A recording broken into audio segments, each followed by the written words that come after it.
I have a Gmail trick you don't want to miss. It's time for Ajazz Tech. Hello and welcome to Ajazz Tech. I'm your host, Alex Zarnowski. I'd like to remind you that Ajazz Tech is part of Ajazz Networks. Please be sure to visit AjazzNetworks.com for all of our latest shows and blogs, including The Salinor Show, Rant, and Internet Amazings. As promised, Apple launched the long-awaited 128GB 4th Gen iPad and made it available for purchase on February 5th. The real question is this the iPad upgrade we've been waiting to see this first half of the year? Being that Apple decided to move almost all of their product launches to the end of the year, it looks like they're making room for something else. Either we'll see an upgraded iPad in a few weeks, or we'll be waiting until October. Rumor has it that the 5th Gen iPad will adopt the slim design of the iPad mini. The current design, which I'll refer to as the iPad 2, has a thick bezel surrounding the 9.7-inch screen. If Apple is to adopt the iPad mini's sleek look, we'll be kissing the dead weight goodbye.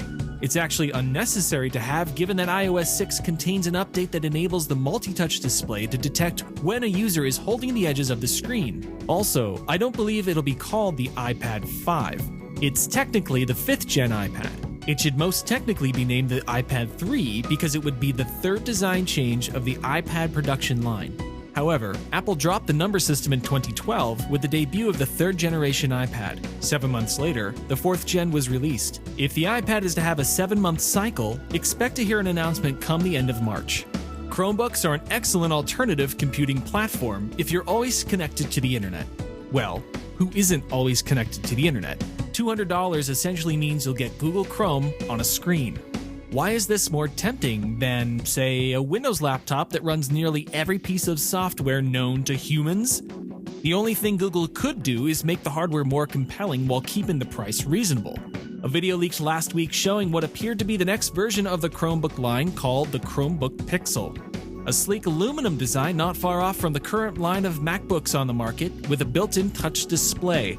Online sources say that the video is a fake, but I'm not so sure. It was made by the company Slinky.me for Google. If they accidentally leaked the video, maybe they would also fall on the knife for Google. In any case, the Chromebook is a product unknown to the average computer user. Right now, Google's best market seems to be education. With the Pixel, Google might be able to forge into the world of the consumer and battle tablets with a fighting chance.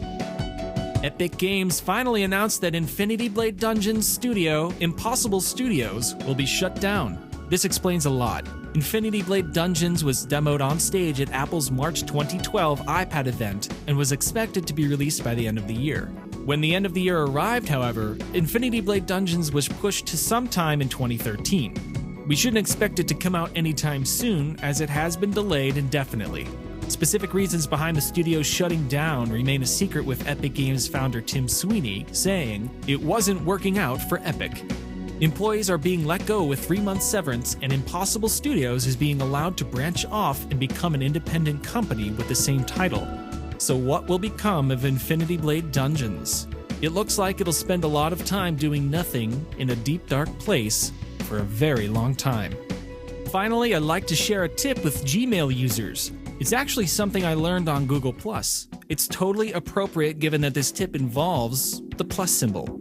If you're like me, you only share your email with certain people and don't like to sign up for newsletters with your real email address. Instead of having to create a brand new email address, you might want to first consider using this extrememe convenient addition to your existing Gmail address. Simply add the plus symbol and anything you'd like after it. For example, pizzapie123, the plus symbol, newsletter@gmail.com will automatically add this usable alternative to your email account.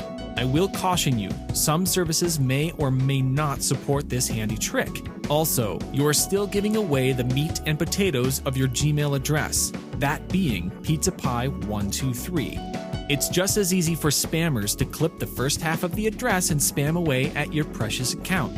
As for the plus address itself, you can easily set up a filter in Gmail to tag or move those messages into a different folder. Well, that's all for this episode of Ajazz Tech. Got Stitcher? We're on it, so get it. Stitcher is an award-winning provider of news talk and radio for your mobile phone. Stitcher Smart Radio, the smarter way to listen to radio.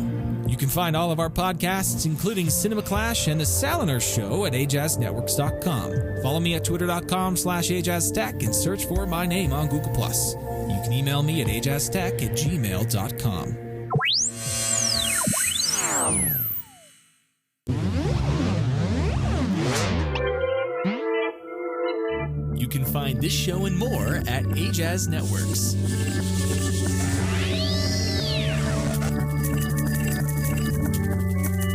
Originally different media for your personal taste.